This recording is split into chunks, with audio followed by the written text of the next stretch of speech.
Hope everybody had a great Christmas Eve. Yeah, I just got comfortable so I could come on and wish everybody a Merry Christmas. Here we are, burning the midnight oil, of course. All the children are snuggled in bed, waiting, waiting to get up. Um, Really exciting time on this holy night. Holy night. Um, and, President Trump. Um, he declared the 24th and the 26th national holidays. It's golden future. You know, the 26th is, in many countries called Boxing Day or Saint Stephen's Day. In Germany, it's the second Christmas day. There's a lot of reasons for that, and so we were so excited to see that President Trump did that for the 26th for St. Stephen's Day. Of course, one of my grandsons, his name is Stephen. So, okay, let's see if I'm on. It looks like I'm on. Looks like everything's okay. Thank you, Laura. Merry Christmas, Laura. We've already started our celebrations, and we're just a large family, and we're going to continue them through the 12 days of Christmas, right? The 12 days of Christmas. It's you'll just see me doing a lot of smiling because um, it's a great time to be around family, really a great time. And I'm very fortunate for that. And of course, our secret password today was Happy Birthday, Jesus. Happy Birthday, Jesus. We were practicing that. Um, okay, let's get started. There's such a serious business. No more serious business than recognizing the manifestation of God coming to earth, right? Coming, can you imagine your God and you just love us so much, and he um he just humbled himself as a child, uh, not to come in riches, um, but to come in riches of a different kind. It's called truth. It's called loyalty. Um, a loyalty for justice and righteousness and goodness. And I mean, can you imagine when you have a mother like Mother Mary? She was just so humble. And um, if you don't read the Magnificat like on a nightly basis, you're missing out. You really are missing out because it puts a skip in your walk, and to see her strength and the promises that God gives us through the Magnificat. And those promises have really strengthened us through these whole 5.5 years. There's, just all kinds of Bible lessons that have words from God that have strengthened us through these 5.5 years. And, I don't know what we would do without them. We wouldn't have these victories, these absolute victories. We were so grateful this last year. I'm going to have to put it out. I mean, it started out with President Trump on January 20th, declaring these cartel what they are, FTOs, what they are. And then, of course, on the 24th of this year, in the line of duty designation for Richard was absolutely huge, and it's so huge that um, it makes the opposition shake in their boots. It makes them shake in their boots because it totally blows up their narrative, right? It blows up their narrative. And then and I could name on and on and on everything that has happened through 2025 that has just strengthened the case over and over again, and the new information coming out because of that. Um, and and that all is so important, and it's really especially important on Christmas because don't forget Herod. Herod saw Jesus as a huge threat, and he developed false narratives, didn't he? He gave the wise men a false narrative, um, excuses for himself a false narrative, the slaying of innocents, which will be coming up um, in after Christmas. I believe it's after Christmas, um, and you'll see he resorted to everything to stop Jesus. And more and more information is coming out in Richard's case of that same Herod spirit, evil spirit. I would say demon, Herod's demon is seen in this opposition to Richard, the opposition to President Trump, because the opposition of Richard is the opposition of President Trump, because they were trying to um, stop President Trump from winning the 2020 re-election. Okay, they wanted to stop him because so much was going on from 2017 to 2020. So much was going on, and they wanted to stop him, and they would go to any lengths, and that's why you saw Connell Wetton, the assistant special agent in charge at the El Paso FBI field office, leak Richard's name. I mean, he went as far as to leak Richard's name to the cartel because of his reporting on the Walmart mass shooting. Um, it was a false narrative, and that false narrative was being pushed by Beto O'Rourke. Remember, Beto O'Rourke went and visited Ernest Christopher Grant, he was the media sweetheart for the false narrative, and they had orchestrated this. It was very, very clear, especially when you do the background checks for the people that were pushing this false narrative. You can see where they're coming from, and it's up to no good.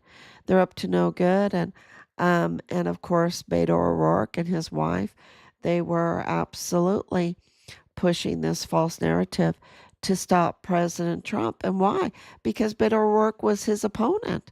Beto O'Rourke wanted to be president. Beto O'Rourke and all of his backing and team wanted the White House. They wanted the White House because they wanted the Department of Justice. They wanted the FBI. They wanted the DNI.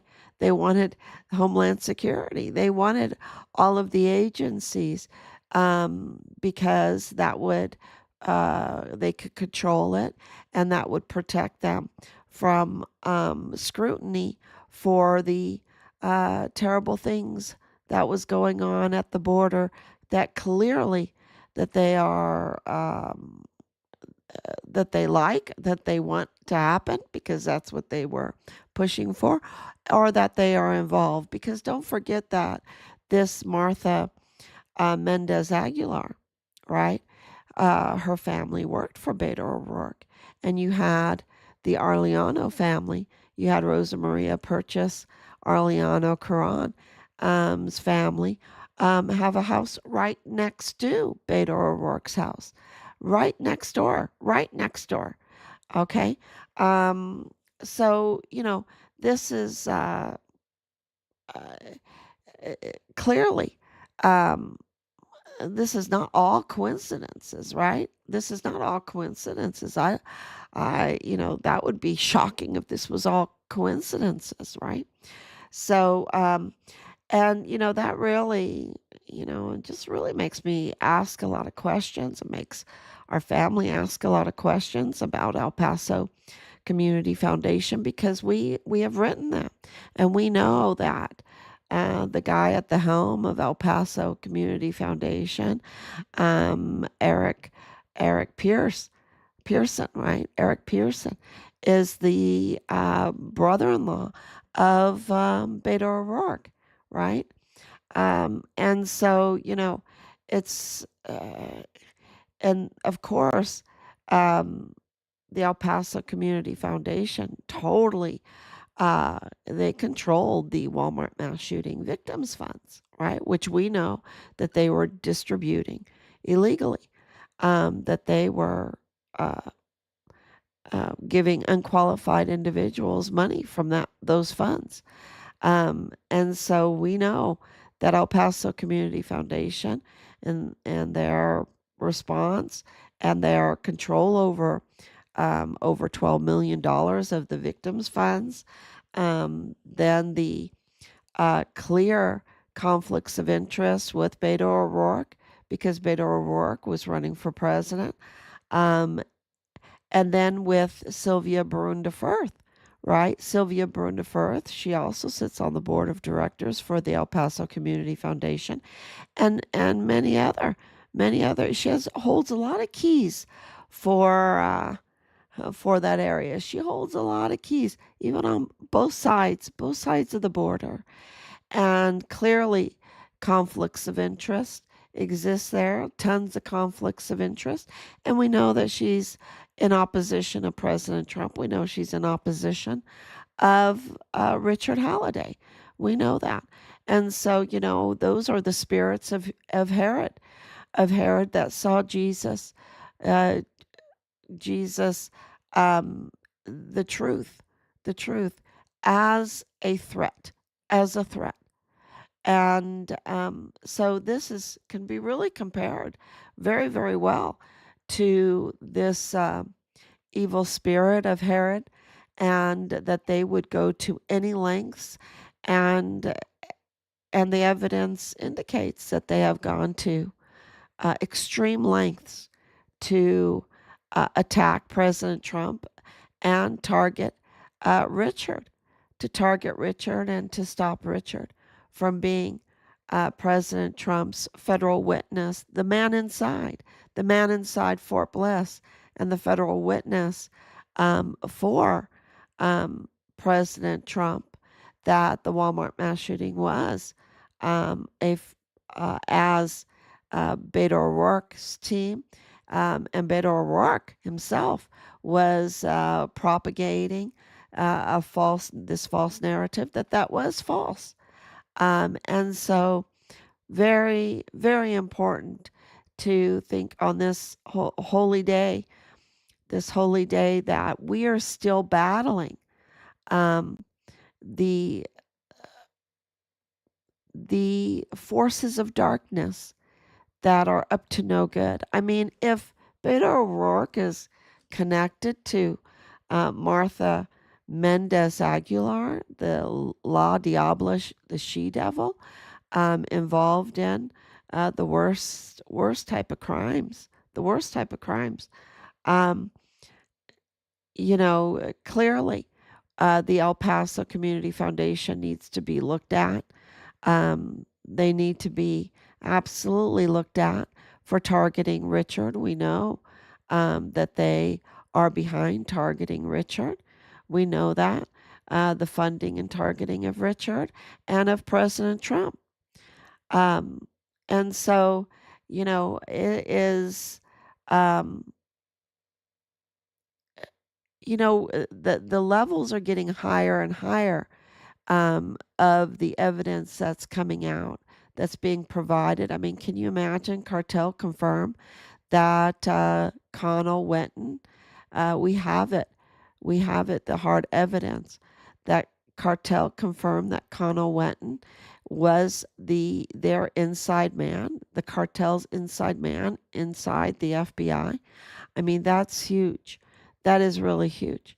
And so, and this information that we have pointing to every day, more and more pointing to El Paso Community Foundation, um, and how, that they're supposed to be a charity, that, they're considered a charity. And it is strange, isn't it, that um, that this charity is really suspected in our book, suspected, and um, evidence indicates how they targeted a a U.S. Army whistleblower, right? A U.S. Army for political gain, for politics, for politics. And I don't know. Sometimes with President Trump, I think it's very personal to them. I think they really hate him. I really do. I think that they really hate him. And it was Herod's uh, uh, attacks and targeting of Jesus. Was it because he hated him? Or was it politics? Or was it both? I think it was both. I think it was both. So, yeah, so I just wanted to wish everybody a Merry Christmas, and leave you with, how fortunate we are that we have Christmas to remind us of our victory against the forces of really darkness, forces of the worst type of crimes, and that our battle is with these against the spiritual darkness and demons that want to do such harm to our children, and that we have um, a Christmas to really remind us to protect children, to celebrate um, what it needs to be, what it needs to be, and that those that want to do harm to children, those that do harm to children, need to be held accountable. And because Richard was absolutely in communication also with CPS, Child Protective Services, he is very brave because he was absolutely um, doxxed by Connell Wetton for reporting on the Walmart mass shooting. Okay. But Richard was also whistleblowing on crimes against children. And we know that Leilani Hart had a very, very bad demon and was facilitating the worst type of crimes against children. So this is a time to, readjust our moral compass to uh, to God's to God. If God can come and humble Himself in the flesh to teach us what righteousness is, what truth is, what goodness is, what innocence is, then we can absolutely um, take His role model and apply it to our lives and hold these demons, the spirits of darkness, accountable. So thank you so much, everyone. God bless you, and I will be back tomorrow, God willing.